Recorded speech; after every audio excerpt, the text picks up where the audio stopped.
Fala, meu camisa 9, pronto pro jogo? Rapaz, a gente precisa falar de alguns jogadores que tinham tudo pra ter sucesso e dominar o futebol, só que simplesmente desapareceram do topo. Alguns por lesões, outros por escolhas erradas e alguns porque o futebol é extremamente cruel. Pra isso a gente vai conhecer 10 jogadores que surgiram como lendas, só que acabaram nerfados. E alguma dessas histórias eu tenho certeza que vai te surpreender. Mas peraí. Antes a gente precisa falar de FutiMoney, o segredo que alguns criadores de conteúdo estão usando para ganhar dinheiro com conteúdo de futebol. Tá na promoção, hein? Vai ficar para trás? Link na descrição. Vamos lá!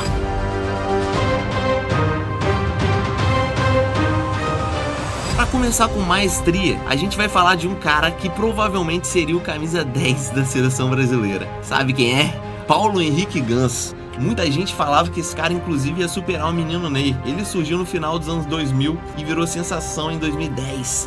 2011 ganhou a Libertadores, 2010 ganhou a Copa do Brasil. Ele deitava em campo, era articulador, dava passe entre linha, tinha muita criatividade. Enquanto ele estava fazendo as assistências, Neymar fazia o gol. Era cogitado a ser um dos melhores jogadores do mundo, só que por algum motivo entrou em decadência. Um fator que prejudica vários jogadores e eles nunca mais voltam a jogar como antes. Em 2010, Ganso sofreu uma ruptura no ligamento do cruzado do joelho, uma das piores lesões que um jogador pode ter, levando embora aquela genialidade, aquela mobilidade que ele tinha ali na meiuca. Ele até teve alguns lampejos, ganhando a Libertadores em 2011, só que a partir daí, só ladeira abaixo. Perdeu espaço na seleção pro Oscar e começou a ter atrito no Santos. E aí, ele inclusive meteu o pé em 2012. Ele ainda é um maestro, um grande jogador, mas a gente esperava muito mais dele. Pra ser o camisa 10, cara, aquele Ganso devia existir ainda.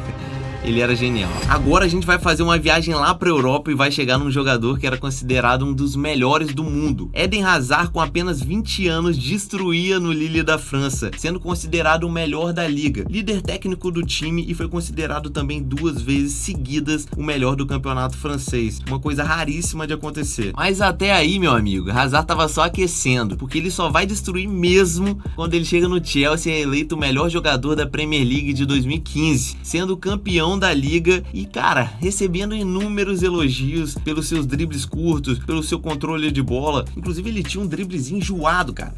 Não é um drible, né? Porque ele simplesmente botava, quando o jogador vinha marcar ele botava a perna assim na frente do jogador e o jogador caía. Editor, bota isso daí no vídeo, na moral. Cara, é muito difícil gravar esse vídeo, porque o Eden Hazard tava vivendo uma era fantástica, destruindo, era um mar de rosa a vida dele. Só que em 2019 ele decide realizar mais um sonho, que é se transferir para o Real Madrid.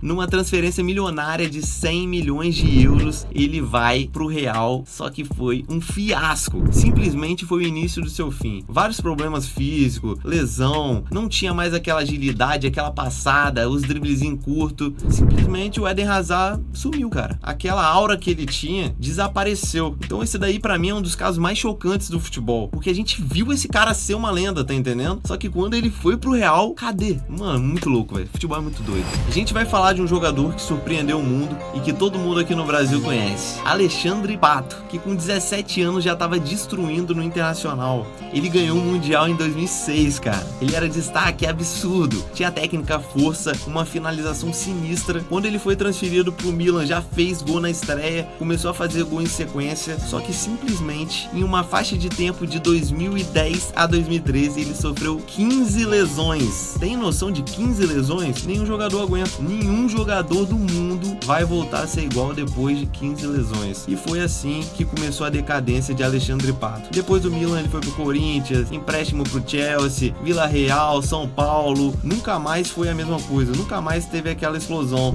E a gente fica aí sempre naquela vontade de ter um novo Pato, inclusive, né? De ter aquele fenômeno que não se concretizou. Ele chegou a dar aquele gostinho inicial. Cara, ele já chegou metendo gol, velho. Não tem condição. Ele jogava demais, velho. Só que desandou a parada. As lesões são complicadas, velho. Mais um caso aí desperdiçado, mais um caso que tinha tudo pra dar certo, mas que acabou na vontade. A vida é uma caixinha de surpresa. O próximo cara que eu vou falar fez um feito histórico. É inacreditável ele estar nessa lista, porque o nome dele é Mario Götze. Jogou ao lado de Marcos Reus, Robert Lewandowski, destruiu no Borussia Dortmund e fez gol na final de 2014 contra a Argentina, o gol do título da Copa do Mundo. Pensa, cara, você voar alto, todo mundo botar muita fé em tu e de repente você for nerfado. Sim, esse aqui é um caso de nerf, é claro. Pensa comigo, o cara tava destruindo na Alemanha, campeão do mundo, destruindo no Borussia, sendo cotado aí para ser um dos melhores do mundo, só que de repente o cara começa a fraquejar. De repente lesões seguidas, de repente ele não consegue aguentar o ritmo do jogo. O que tá acontecendo com esse homem? O Borussia Dortmund foi investigar, fez vários exames e descobriu que o cara tinha miopatia metabólica, uma doença que atrapalha levar energia pro músculo. Então ele explicava toda aquela fadiga, aquela falta de disposição que ele tinha, ele sentia fraqueza. E simplesmente essa foi a explicação para Mario Götze entrar numa eterna decadência. Vocês sabem como é que é esse alto nível de performance. Qualquer detalhe pode atrapalhar. Mesmo depois ele tentando, voltando, se esforçando, jogando até que bem, ele nunca voltou a ser aquele gênio, aquela criatividade toda que ele tinha se perdeu. Então hoje ele ainda é um bom jogador, mas não é toda aquela lenda que a gente esperava que ele seria. Se for pra falar de alguém que tem muito estilo, com certeza eu botaria El Shaarawy no topo dessa lista. Claro, mano,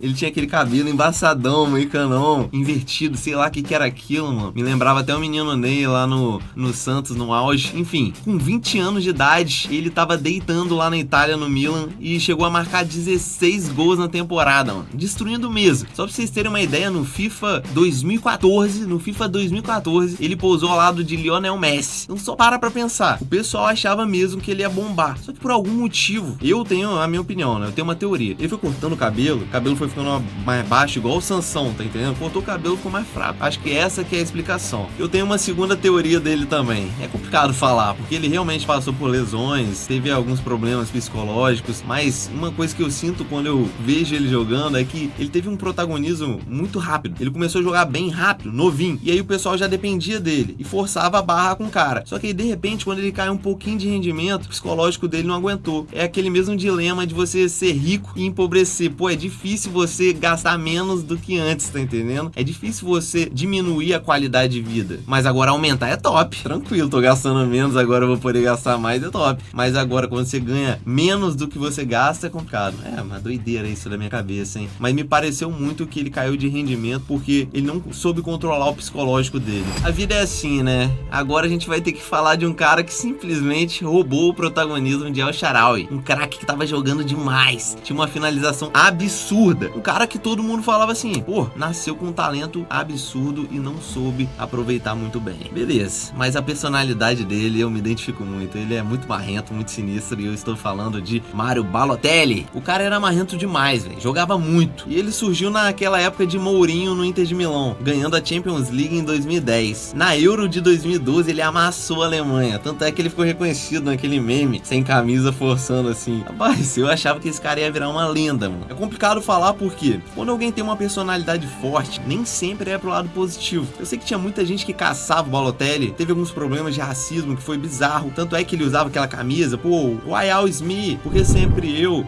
Ele era caçado, às vezes tinha uma parada que não era legal, mas ele também muitas vezes reagia de uma forma não muito legal, tá entendendo? Ele não tinha um controle muito maneiro, tanto é que o próprio Mourinho falou que treinar o Mario Balotelli foi uma das coisas mais difíceis da vida dele. Você percebia isso no próprio jogo. Tem um caso, inclusive, com o Manchester City, que ele tava na cara do gol e ele foi inventar moda, fazer gracinha, girou em cima da bola e a bola foi pra fora. Tipo, um gol fácil, ele fez uma cagada. Então, tipo, dava pra ver que o cara tava conturbado no momento, fez aquilo e falou, tô nem aí, tá entendendo? Pareceu muito isso. Mas também tinha o seu lado positivo. Ele tinha aquela marra, e aquela marra às vezes ajudava ele. E uma coisa que eu sempre lembro dele é que tem uma bola, velho, que vem no alto e que ele faz um gol de ombro assim, e cara, mó marra que ele bate assim pro gol. E ele não comemorava, não. Isso daí era muito louco. Ele não comemorava, falava que é igual carteiro. Você já viu carteiro comemorar quando entrega uma carta?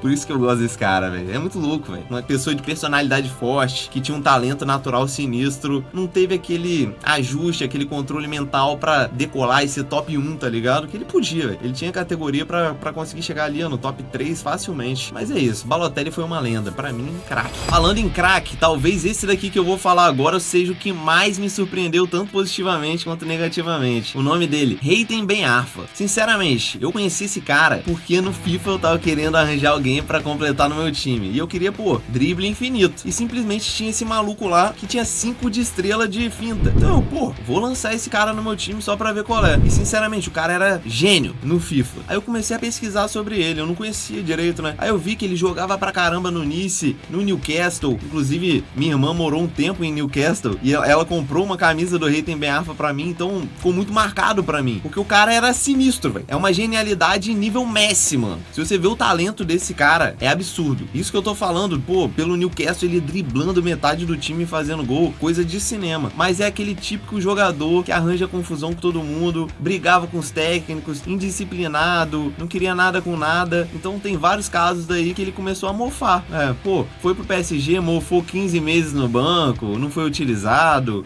Na França, pô, tinha tudo pra ser um grande jogador na França, não vingou. Então é aquele famoso cara que tinha tudo pra dar certo, mas pipocou. Cara, dá um desgosto, velho. Porque é sério, talvez esse daí também seja o que mais me surpreende vendo o Skills and Goals. É muito bizarro, cara, muito bizarro. Spoiler do próximo jogador, hein? Dele Ali, treinei pra caramba pra fazer isso, velho. Ele que inventou essa comemoração bizarra, vinha se destacando muito no Tottenham, chegou a fazer 18 gols na temporada, sendo eleito 2 vezes o melhor jogador jovem da liga. Bizarro, era pra ser a próxima joia da Inglaterra, mas é mais um daqueles casos que subir é fácil, sustentar a queda não é tão fácil assim. Dele Ali começou a ter uma quedinha de rendimento e ele não conseguiu ter psicológico pra sustentar isso daí e começou cada vez mais a perder espaço. A infância dele foi uma parada de cinema, cara, completamente triste. Com 7 anos já fumava, 8 anos o cara traficava, com 11 anos tinha traficante ameaçando ele, um negócio completamente triste e baixo. Ele passou por situações de abuso, ele expôs isso na internet, tá entendendo? Expôs isso